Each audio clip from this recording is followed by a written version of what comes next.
नमस्कार, मैं भावना ठाकुर और आप देख रहे हैं कोहराम लाइव। वित्त मंत्री ने कहा कि 12 लाख रुपए तक की आमदनी पर अब कोई आयकर नहीं लगेगा। वित्त मंत्री ने प्रत्यक्ष कर पर बजट में कहा कि नए आयकर विधेयक में न्याय की भावना को प्रमुखता दी जाएगी।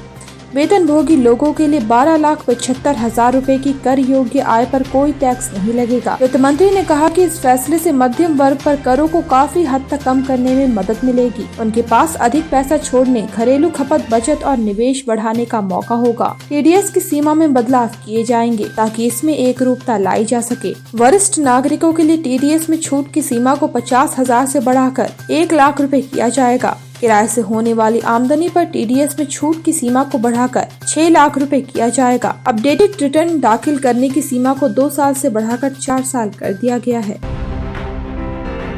टीवी से लेकर मोबाइल तक सस्ते होंगे। भारत में बनने वाले सभी तरह के इलेक्ट्रॉनिक्स प्रोडक्ट और लिथियम बैटरी सस्ते होंगे। वहीं इलेक्ट्रिक कारें सस्ती होंगी। 8वां बजट पेश करते हुए वित्त मंत्री निर्मला सीतारमन ने कई बड़े ऐलान किए। उन्होंने कहा कि ब्रॉडबैंड कनेक्टिविटी को बेहतर किया जाएगा और उसका विस्तार किया जाएगा। देश के सभी सरकारी स्कूलों में ब्रॉडबैंड कनेक्टिविटी दी जाएगी। Mobile phone, USB cable, fingerprint reader, camera module, wired headset के रॉ मटेरियल, माइक्रोफोन और रिसीवर एवं पार्ट्स, कनेक्टर पर लगने वाले कस्टम ड्यूटी को खत्म कर दिया गया है। इसकी वजह से स्मार्टफोन की कीमत कम हो सकती है। इंटरैक्टिव फ्लैट पैनल डिस्प्ले पर कस्टम ड्यूटी बढ़ाकर 20% कर दी गई है। हालांकि LCD, LED TV, open cells और कंपोनेंट्स से ड्यूटी हटा ली गई है। अब प्रीमियम टीवी महंगे होंगे, लेकिन एलसीडी और एलईडी टीवी सस्ते होंगे।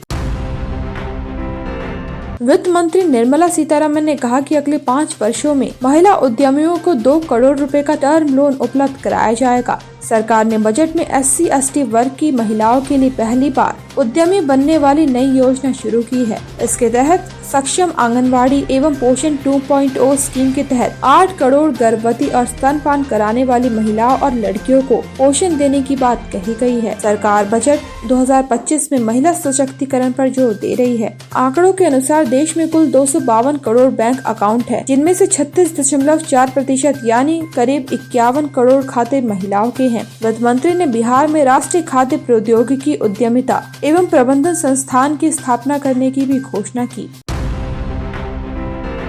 केंद्रीय बजट में रेलवे मंत्रालय के लिए 2,55,000 करोड़ रुपए आवंटित किए गए हैं। इनमें राजस्व में 3445 करोड़ रुपए और कैपिटल एक्सपेंडिचर में 2,52,000 करोड़ रुपए खर्च किए जाएंगे। इस तरह रेल बजट में कुल 2,55,445 करोड़ रुपए का प्रावधान किया है। लाइनों के दोहरीकरण में 32,000 करोड़ और गॉज लाइन बदलने में 4,550 करोड़ रुपए खर्च किए जाएंगे। वहीं नई लाइनें बिछाने के लिए 32,235 करोड़ रुपए खर्च किए जाएंगे। विद्युत लाइनों के लिए 6,150 करोड़ रुपए, सिग्नलिंग और टेलीकॉम के लिए 6800 करोड़ एवं स्टाफ कल्याण पर 833 करोड़ रुपए का बजट तय किया गया है। वहीं रेलवे सेफ्टी फंड में 45,000 करोड़ रुपए ट्रांसफर किए जाएंगे। रेलवे स्टाफ की ट्रेनिंग में 301 करोड़ रुपए खर्च होंगे। रेल हादसों को कम करने के लिए देश के प्रमुख रेलवे रूट पर कवच का अपग्रेड वर्जन 4.0 लगाने का काम तेजी से किया जाएगा। कवच के नए वर्जन को research, design and standard organisation ने हाल ही में अप्रूवल दे दिया है। वित्त मंत्री निर्मला सीतारमन ने उभरते उद्यमियों को बढ़ावा देने के लिए 10,000 करोड़ रुपए के कोष के साथ स्टार्टअप के लिए फंड ऑफ फंड्स योजना लाने का ऐलान किया। युवाओं को ध्यान में रखते हुए स्टार्टअप के लिए ऋण सीमा को 10 करोड़ रुपए से बढ़ाकर 20 करोड़ रुपए किया गया है। वहीं 27 फोकस क्षेत्रों में ऋण गारंटी को घटाकर 1% कर दिया गया है। सूक्ष्म एवं लघु उद्योगों के लिए ऋण सीमा को 5 करोड़ से बढ़ाकर 10 करोड़ रुपए किया गया है। कौशल विकास के लिए 5 राष्ट्रीय उत्कृष्टता केंद्र खोले जाएंगे। 5 IIT संस्थानों में बुनियादी ढांचे का निर्माण किया जाएगा। कृत्रिम बुद्धिमत्ता में बेहतर शिक्षा के लिए 500 करोड़ रुपए की लागत से एक कॉलेज स्थापित किया जाएगा। अगले साल मेडिकल कॉलेजों और अस्पतालों में 10,000 से ज्यादा अतिरिक्त सीटें जोड़ी जाएंगी। अगले 5 सालों में 75,000 सीटें जोड़ने का लक्ष्य सरकार का है। अगले 5 सालों में PM रिसर्च फेलोशिप योजना के अनुसार IIT और IISc में तकनीकी अनुसंधान के लिए 10,000 फेलोशिप प्रदान की जाएगी।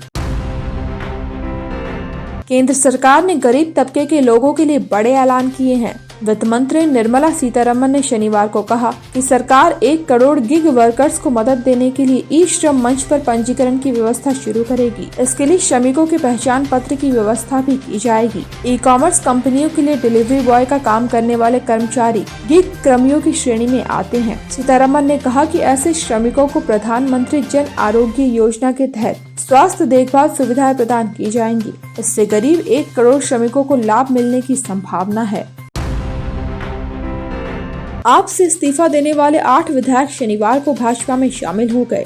दिल्ली विधानसभा चुनाव 5 फरवरी को होना है। इन विधायकों ने बीते कल आम आदमी पार्टी पर भ्रष्टाचार और भेदभाव करने का इल्जाम लगाते हुए पार्टी से इस्तीफा दे दिया था। कहते हैं कि सभी को आप से टिकट नहीं मिला था, जिसकी वजह से ये सभी नाराज चल रहे थे। वहीं आम आदमी पार्टी का दावा है कि इन विधायकों पर भाजपा और कांग्रेस ने दबाव बनाया। पार्टी से इस्तीफा देने वाले अधिकांश विधायकों के त्याग पत्र सोशल मीडिया पर वायरल हैं। इस्तीफा देने वाले में कस्तूरबा नगर से विधायक मदन लाल, आदर्श नगर से पवन शर्मा, पालम से भावना गौर, बजवासन से BS जून, महरौली से नरेश यादव, मादीपुर से गिरीश सोनी, त्रिलोकपुरी से रोहित महरौलिया और जनकपुरी से राजेश ऋषि शामिल है। इनका दावा है कि पार्टी और उसके नेताओं ने उन्हें नजरअंदाज किया, जबकि वे वर्षों से ईमानदारी से काम कर रहे हैं। ऐसे ही दिन भर की बड़ी खबरों के लिए जुड़े रहिए कोहरामलाइव.com के साथ।